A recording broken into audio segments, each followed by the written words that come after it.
Welcome, everyone. Thank you for joining us for the April Brown Bag in Science.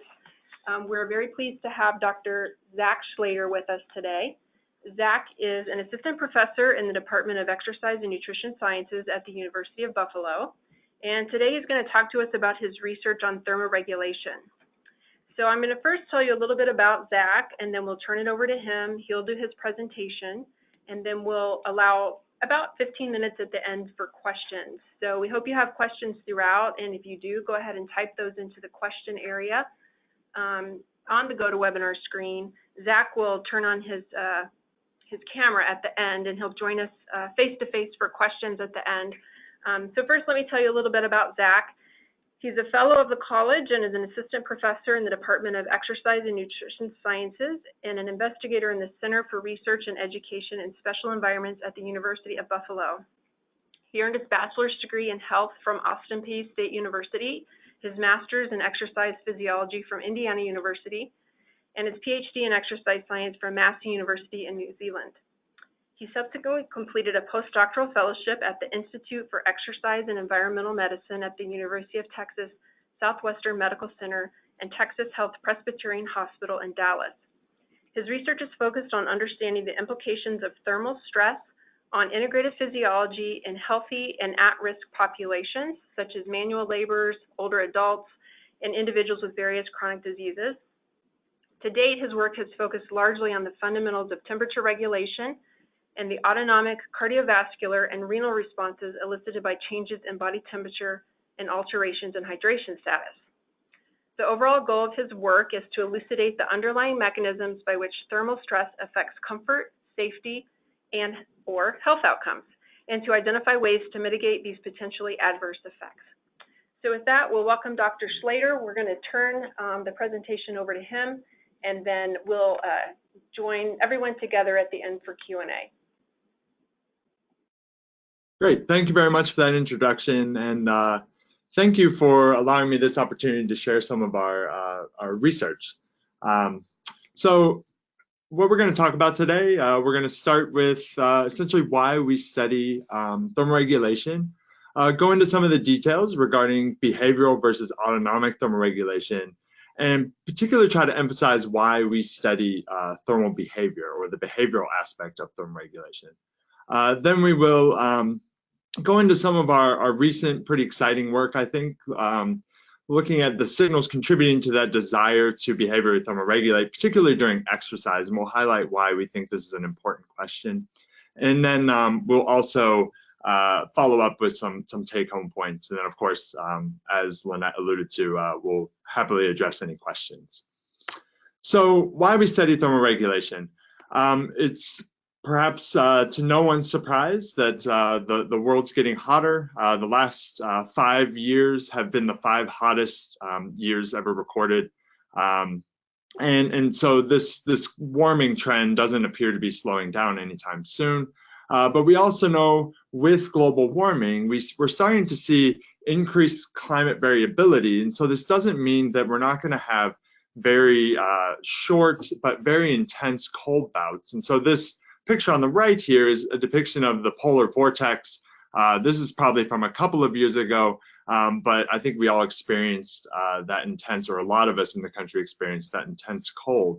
And why is this important from a health perspective is because there's a relatively tight relationship between ambient temperature, or in this figure on the bottom here, daily apparent temperature, and on the y-axis, daily mortality. And there are numbers, there are probably hundreds to thousands of papers that have shown this relationship between ambient temperature and mortality, or even morbidity or hospitalization. So in a nutshell, that's why we study thermoregulation. So the question is, how do we regulate body temperature? And on a very simple overview, we can separate human temperature regulation into 2 responses. On the left side here, we have autonomic responses. These are things that occur without us thinking about it, and they're mostly mediated by the sympathetic nervous system. So we have things like sweating, increases in metabolic rate or shivering in the cold, and then the modulation of skin blood flow, so vasodilating our skin to help release heat, and vasoconstricting our skin to help conserve heat. But on the right side here, we have our behavioral responses. And generally speaking, we refer to this as the voluntary modification of thermal stress. And because of the inherent nature of behavior, it's really a physiological construct as well as a psychological construct. And we'll try to tie those two together today. I will say that in the interest of full disclosure, I view myself as a physiologist, and I dabble in psychology. So we look at things mostly from a physiological perspective, but as we'll highlight, I think there's some great room for growth in the psychological aspects of thermal behavior. Examples of thermal behavior include things like changing the thermostat in a room, putting on a coat, taking off a coat. So there's a wide range of examples of behavioral responses. And today, this can present a little bit of a challenge when we are trying to examine behavioral responses in a laboratory setting. And today we'll go over one of the ways in which we measure thermal behavior in the lab. So when we look at autonomic versus behavioral responses, something becomes very clear. And I think that's highlighted nicely by this figure here on the left, where we have human thermoregulation. On the left side, we have the environment ranging from places extreme as Venus to absolute zero. And on the right side, we have the mechanisms by which we can thermoregulate.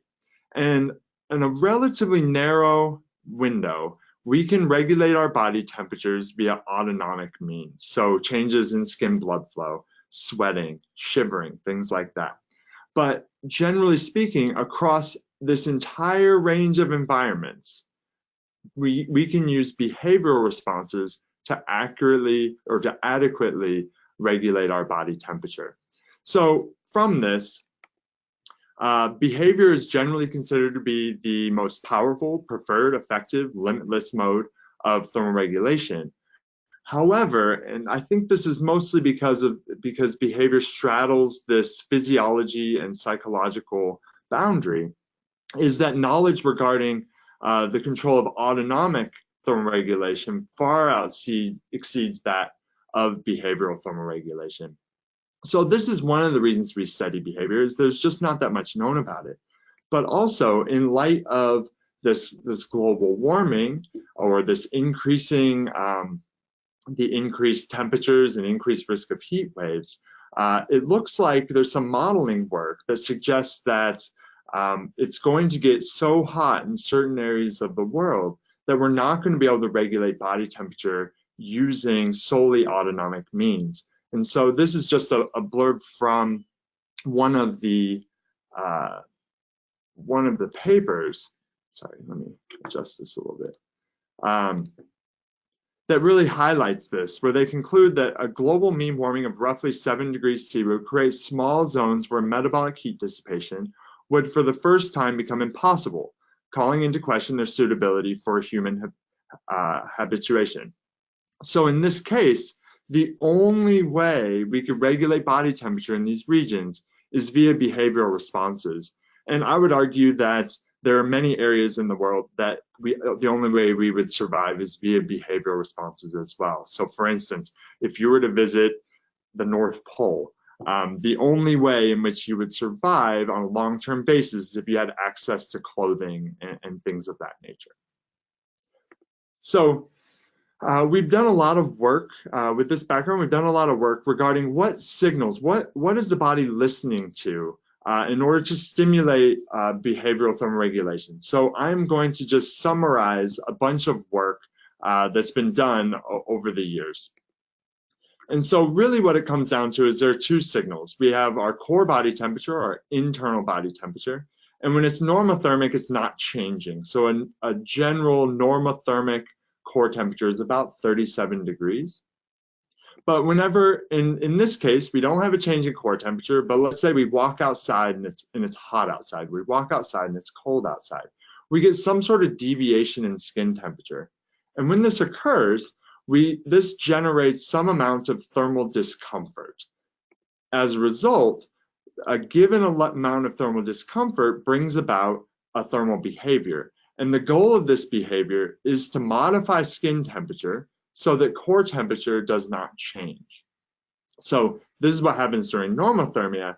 During hyperthermia, we have an elevated core body temperature, but in this case, the elevation in core body temperature is what drives thermal discomfort, which ultimately brings about the behavior.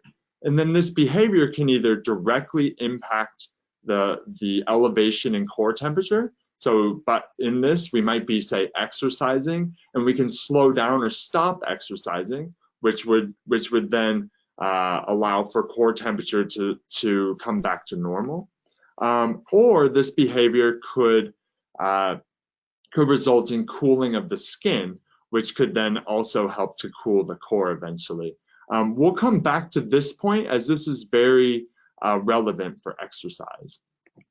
On the cold side, so with hypothermia, we have a reduction in core body temperature. We see a very similar response. That reduction in core temperature is what elicits thermal discomfort, which is what brings about the behavior. The behavior can either directly modify core temperature or it can modify skin temperature. So that is probably 50 to 70 years worth of research summed up in one slide. But today we're going to focus on the signals required for to behaviorally thermoregulate during exercise. And why is this an important question? We've become interested in this for a number of reasons. One of which is the literature seems to indicate that feeling too warm or potentially being too warm is often considered a barrier to engaging in exercise and adhering to exercise programs in both the general public and clinical populations. For instance, those with multiple sclerosis during exercise often have symptom exacerbations associated with elevations in core body temperature. There are also populations of cancer patients as well as cancer survivors that tend to feel either too warm or potentially too cool. So the idea here is that thermal behavior may help improve comfort and enjoyment during exercise, which we all know has kind of lifelong benefits from a health perspective. Related to this is we've been working with some other people at the university to look at ways to promote exercise engagement in the face of a warming climate. So how do we make our communities resilient to a warming climate? And we're particularly interested in the exercise side of things. And the idea here is that if we can help make sure feeling too warm does not become a larger barrier than it already is, then perhaps exercise can be promoted as our climate gets warmer. And then finally, in a general sense, we hope that we can potentially improve health, well-being, and safety during hot weather events and heat waves. And so with this in mind, the key premise here is that activities of daily living are really just low to moderate intensity exercise. And this is particularly important in potentially at-risk populations such as older adults and or those with chronic disease.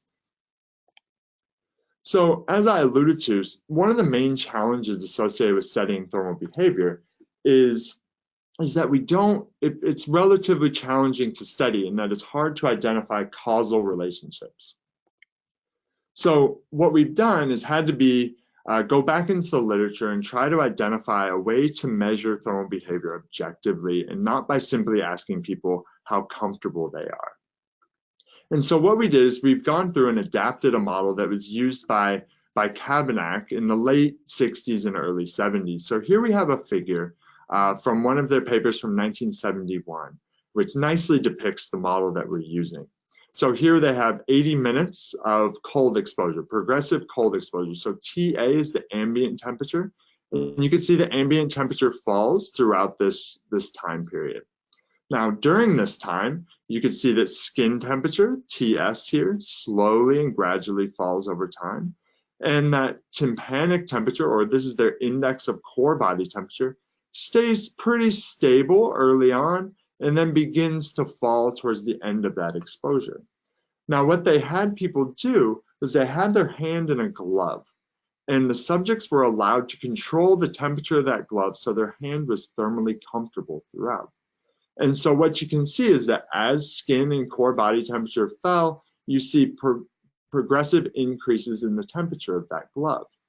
So what this is is essentially gives us, it's not thermal behavior directly. So it's not actually helping to regulate body temperature, but it gives us insights into the desire to initiate thermal behavior and the magnitude of that desire. So what have we done? We've taken the same approach and we've applied it to the neck. So here we call this our neck device, and I'll explain what it is here in a second. We apply that to the dorsal aspect of the neck. And then the subjects are essentially instructed to maintain the temperature of their neck so that it's thermally comfortable throughout. So what this neck device has is two series of tubes. One, the clear ones, are constantly perfused with 34 degrees C water. And so this is just a thermal neutral water. It's not warm, but it's not cool. And then in our exercise studies, the green tubes here, that's actually antifreeze. It can be perfused with -20 degree fluid, but the flow rate of that fluid is under behavioral control. So they have a valve in their hand, and they can turn that valve on and off or halfway, however much they want. And in this way, they can control the temperature of their neck. They have that valve off, the neck warms back up to 34. If that valve is on, it could be cooled down. I think we can get it down to about 20 degrees C by using -20 degree fluid. So their skin is never actually in direct contact with that -20 degree fluid. So after we kind of established this model, we did some passive heat stress and cold stress work to really make sure this would work. We wanted to address the question, how much do core and skin temperature contribute to thermal behavior during exercise? So really going back to that first, what are the signals people are listening to? Based on the data I presented earlier, we hypothesized that core temperature contributes to thermal behavior during exercise to a greater extent than skin temperature.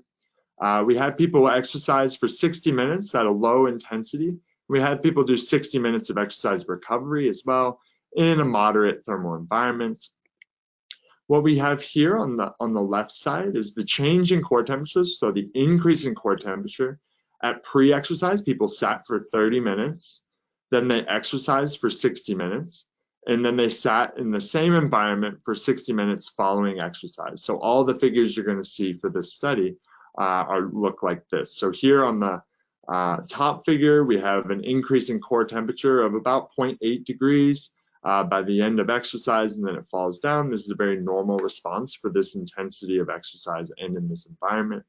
We get a slight increase in skin temperature of about 1 degree, which is likely due to cutaneous vasodilation. Then what we were really interested in is how much are they going to thermally behave. So in this case, we use the effluent fluid, so the fluid coming out, the temperature of the fluid coming out of that neck device as our indicator of behavioral thermoregulation. And what you can see is that within the first 10 to 20 minutes of exercise, we see behavioral thermoregulation. People are decreasing their neck skin temperature in order to keep it thermally comfortable. And it stays depressed through about 10 to 20 minutes of exercise recovery. So people are behaviorally thermoregulating during exercise. What we wanted to do was to figure out what are the contributions, how much does core and skin temperature contribute to this increase in neck device or this decrease in neck device temperature. So we used multiple linear regression, and using the standardized beta coefficients, we came up with a way to look at the relative contributions of core and skin temperature. And that's what you see here. So here on the y-axis, we have the contribution to the neck device temperature. On the x-axis, we have during exercise and during recovery. And what you can see is that core temperature contributes about 75% of the response to the neck device temperature compared to skin temperature's 25%. So from this, we concluded that core temperature is a more important contributor to thermal behavior during exercise and recovery compared to skin temperature. Now, we kept on getting asked the question, how does skin wettedness contribute to thermal behavior during and following exercise? So let me take you through what skin wettedness is. So it's well established that thermal comfort, so here in a figure from Fukuzawa and Havanith on the y-axis, is related to, in a linear fashion, related to the amount of water that's built up on the skin. So that's defined as skin wettedness. And skin wettedness is the proportion of the skin that is wet at any given time. And in an exercise situation, think of this as sweat buildup on the skin. And so it's entirely possible that skin wettedness plays a major role in the behavioral responses that we're observing during exercise. So what became a little bit challenging was, how do we measure this skin wettedness during exercise? It turns out measuring across a number of sites was not as easy as we thought it might be. So you have to measure skin wettedness locally at multiple sites, and then you average them together to get an idea of the whole body. But think of skin wettedness essentially as the partial pressure of water on the skin, or even more simply, skin humidity. So as you sweat, skin humidity goes up. So how do we do this? We use hydrocon eye buttons. These are relatively simple, small devices that we can place on the skin. But you can see here they have a little humidity sensor. And what became challenging was, if we just place that humidity sensor directly down on the skin, once people start to sweat, you get a droplet of sweat in there, and it super saturates that sensor. And so we always get a relative humidity of 100%. So we have to raise them off of the skin. And that's what you see here is our little holder. But this is raising the eye button 6 millimeters off of the skin. We had to do a lot of testing to figure out what the ideal height was. Typically, people would measure this at 1 or 2 millimeters off of the skin. But during exercise, where there's a lot of movement, we were starting to see some supersaturation. So we wanted to raise it off the skin as far as we could, but without compromising our measurement.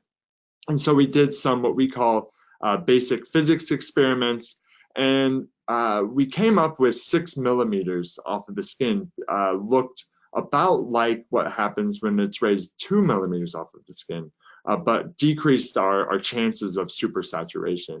And so what you'll see later, or in the studies that follow, is that whole body skin wettedness is the average of local skin wettedness measured at 8 locations. So with this study, with the next study, we wanted to test the hypothesis that skin wettedness contributes to thermal behavior to a greater extent than skin or core temperatures. We did 30 minutes of moderate intensity exercise, and this time we had 120 minutes of recovery in still a relatively neutral room. Again, very similar figures here. We have our core and mean skin temperature. We had 30 minutes of exercise here, and then we have our 120 minutes recovery. We could see nice increases in core body temperature.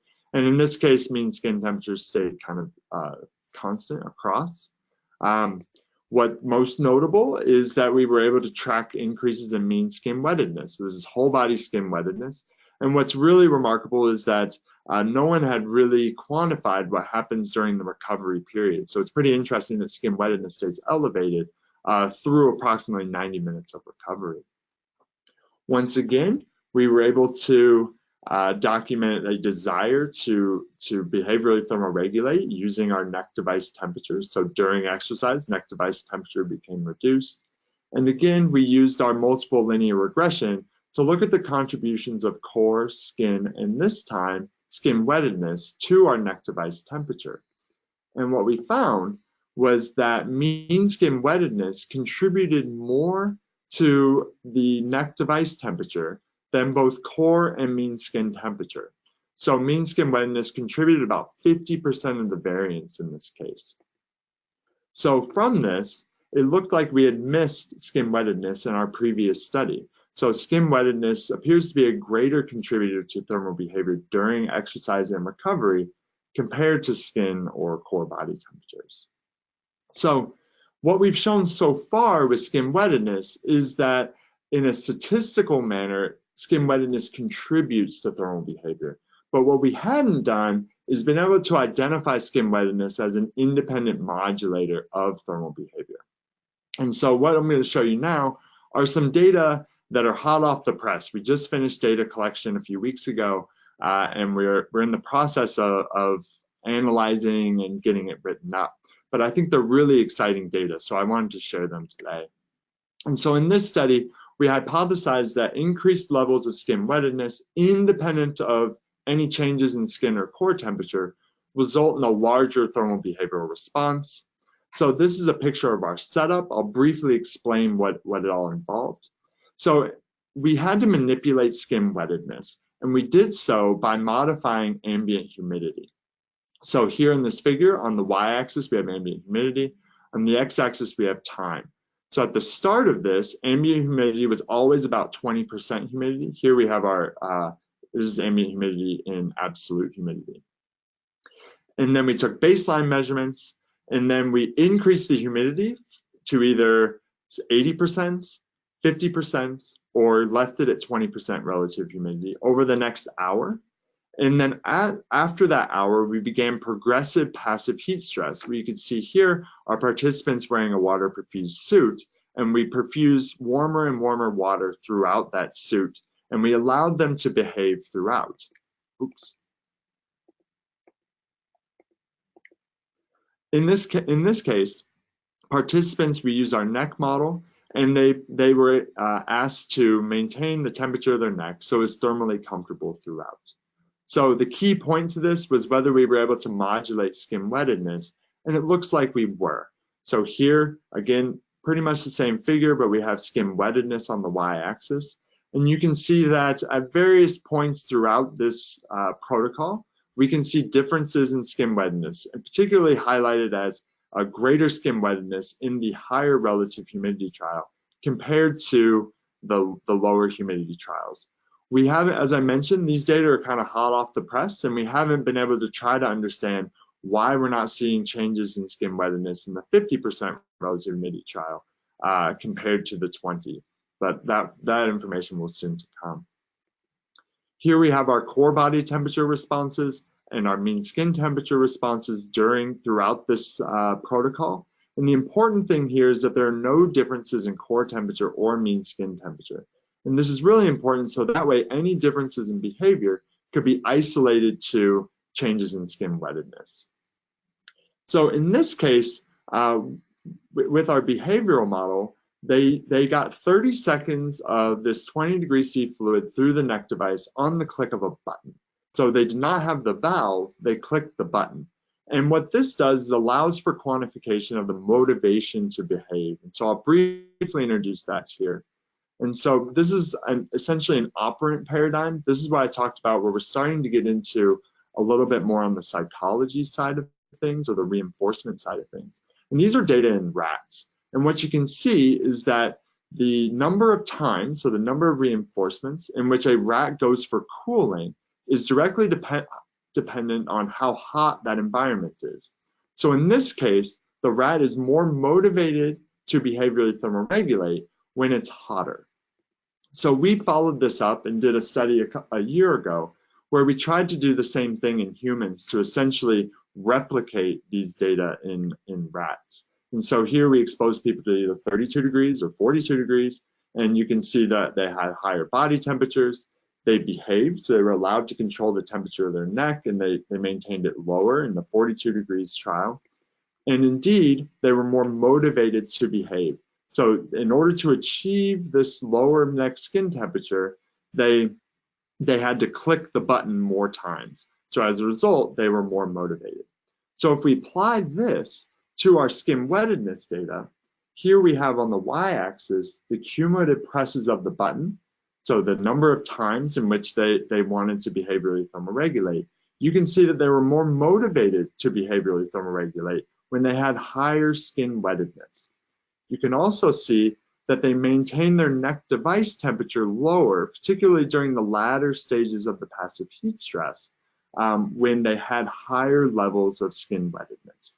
So from this very preliminary analysis, skin wettedness appears to independently modulate thermal behavior during passive heat stress.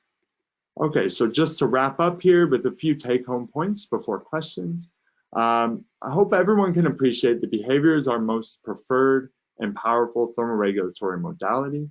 I hope I've been able to convince you that there is a need to understand the causal mechanisms and modulators of thermal behavior in both healthy and at-risk populations.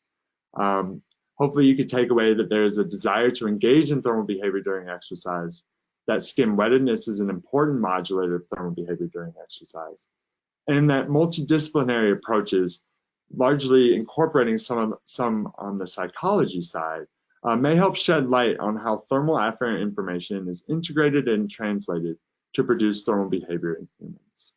With that, I'd like to say thank you very much. I particularly want to highlight Dr. Nicole Vargas. She's a postdoc in the lab and really is the driver of all of these studies. Thank you very much for this opportunity, and I look forward to answering questions. Great, thank you so much, Zach. So just to let everyone know, right now we're putting up a last slide on Zach's presentation. Zach recently published an article in Exercise and Sport Sciences Review related to his work in the regulation of body temperature. And so we're making that article free through the end of the month. The URL that is there at the bottom, if you'd like to access and download that article, you can do so. And as we send the recorded version out to all the participants, that will also be included there. So let's get started with some questions. The first question is, with aging, we know there are physiological changes to the body's ability to thermoregulate. Do we also see behavioral changes as people age? That's a great question. We've looked at it a couple of different ways. We see some subtle differences. There's some evidence that older adults take longer to behave. So for instance, when we talk about the in normothermia, in a young person, they behave based on changes in skin temperature, whereas in an older person, they may wait until core temperature changes before they actually behave.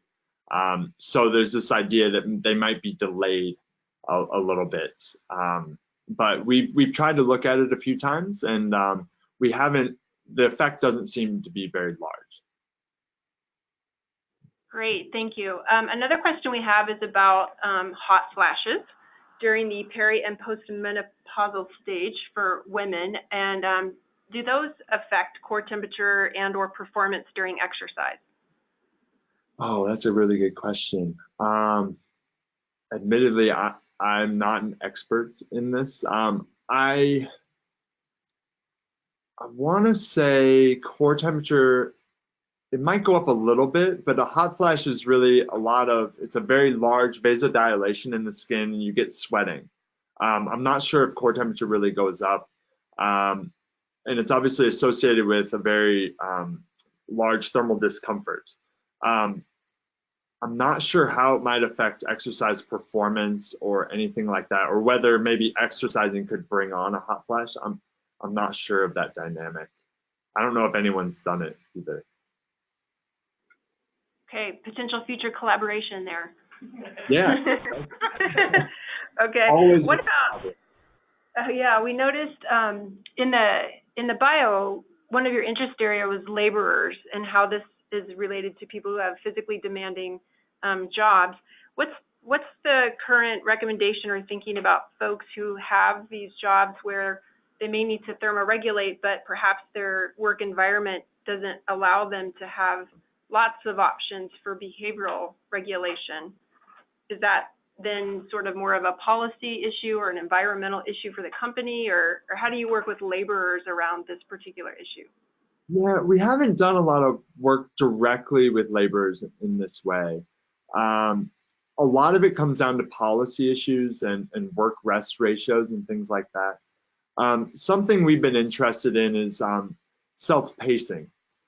So potentially that's the opportunity to behaviorally thermoregulate during occupational settings. And there's some data from the mines in Australia that show that if you allow people to self-pace, so if you allow people to decrease their workload and as a result decrease their rate of metabolic heat production during essentially work in the heat, that this will attenuate the rise in core body temperature, allow people to work longer and be more productive and things like that. We haven't done that work directly. We've done a lot of it in very exercise settings where we have people do self-paced cycling and things like that, but we haven't done it where we take it to a more occupational setting. Great. So we have a question. So when the subjects were to click the -20-degree fluid button or valve, how long did it take for the -20 degrees to be reached, since the initial temperature was 34 degrees? Yeah, so it's pretty rapid. So they can be sensed, so the participants can sense changes in neck skin temperature within 10 to 20 seconds. So it's pretty quick. It's pumping pretty fast. It pumps at about 2 liters per minute. And the how it was designed is that 34-degree tubes are constantly perfused the whole time. And so there's a separate bath for the -20-degree fluid. And so then in that way, you just turn the valve and it's instantly, the cooling overwhelms the 34-degree water. All right. How do you predict skin wettedness to change for those who sweat excessively, or for, heavy sweaters, or even for individuals who have maybe chronic diseases that cause excessive sweating? How does all of this relate? Yeah, we would fully expect to those people would have higher skin wettedness, up until the point where it's potentially saturated. We get this question a lot, the idea of I'm a heavy sweater or things like that. So in a healthy individual, so someone that does not have kind of overt pathology, there's, in my opinion, there's no such thing as a heavy sweater. You sweat as much as you need. But there may be situations in which you're sweating more than the people around you. But the idea is that they would have a greater skin wettedness, and apparently, or it could lead to greater discomfort relative to the people around you.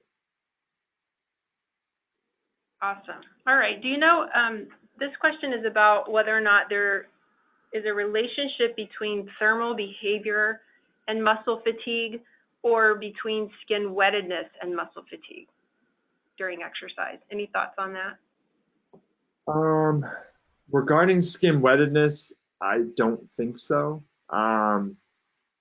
Regarding muscle fatigue, I think there's some evidence that feeling uncomfortable, thermally uncomfortable, could make people, say, feel more fatigued, so RPE is a little bit higher.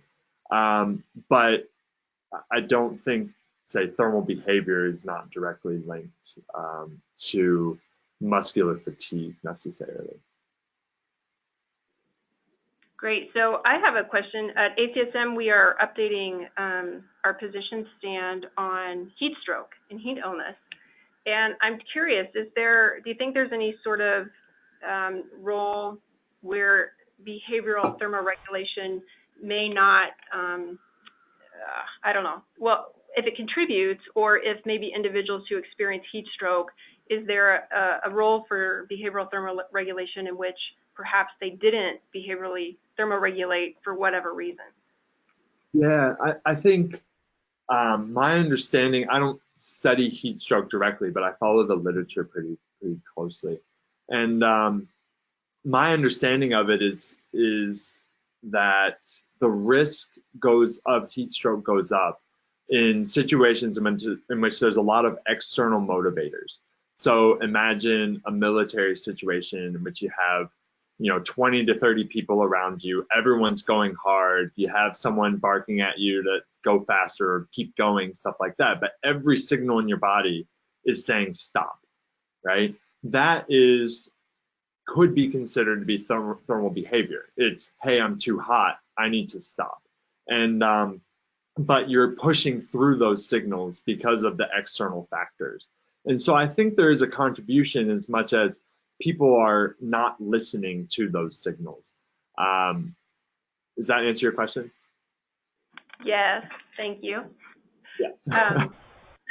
Well, we were reading some interesting case studies where the hypothesis was that perhaps people were just what you said, pushing through those, what their body was telling them they were trying to push past, and they weren't behaviorally thermoregulating like others maybe would. So here's another question. This is related to individuals who are disabled and their ability to thermoregulate may be altered. So it says, depending on the level of their lesion, they may have impaired autonomic response.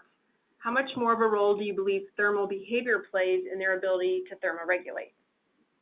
Yeah, that's a really good question. I don't know if I have a really good answer. I think it depends on where the lesion is. Presumably, they would not have any afferent feedback coming from the regions that are below the lesion. So they wouldn't have a way to know how hot or cold, say, their legs are or their limbs are. So I think, I don't entirely know, but you could imagine a situation in which if the autonomic system is impaired, that might mean that the behavioral responses are even more important. But I don't have a lot of direct data on that. That's speculation. We're generating all kinds of new research questions for you, aren't we? No, it's great. It's great. All right, we have time for one more. We'll wrap up with this question. This is about training and acclimation. So the question is, what does the literature say regarding acclimatization in hotter environments? Should people be training in more moderate temperatures? What's the basic physiology behind it with respect to what you're learning about behavioral regulation? So the question is essentially heat acclimation and behavioral thermoregulation. Is that? Yeah. Okay. So there hasn't been a lot done in that area. For the most part, I think the literature would suggest that people would more happily tolerate warmer temperatures following heat acclimation. We have some data where we measure people. Now, admittedly, this is in Buffalo, so it's our sample population is a little bit potentially skewed towards the winter. But we measured a group of people in August, and then we measured a group of people in February. And what you could see were really nice shifts or the same people in February, sorry. And you could see a really nice shift in as much as skin temperatures in the winter that were deemed too warm were deemed comfortable in the summer. And so, that tells me that there's something going on with heat acclimation or potentially cold acclimation in this instance. But there's very few direct data to try to examine heat acclimation and behavioral thermoregulation. Great. All right. Thank you so much, Dr. Schlader. With that, we are going to wrap up our brown bag. I want to remind everyone that for those of you that participated today, we are going to send you a link to the recorded version of the talk in case you want to enjoy it again. We also have the article in ESSR freely available through the end of the month, and the URL is right there, so please take advantage of that. Here in the national office, we're going to give Dr. Schlader a round of applause to say thank you, and then we'll end the show. So thanks a lot.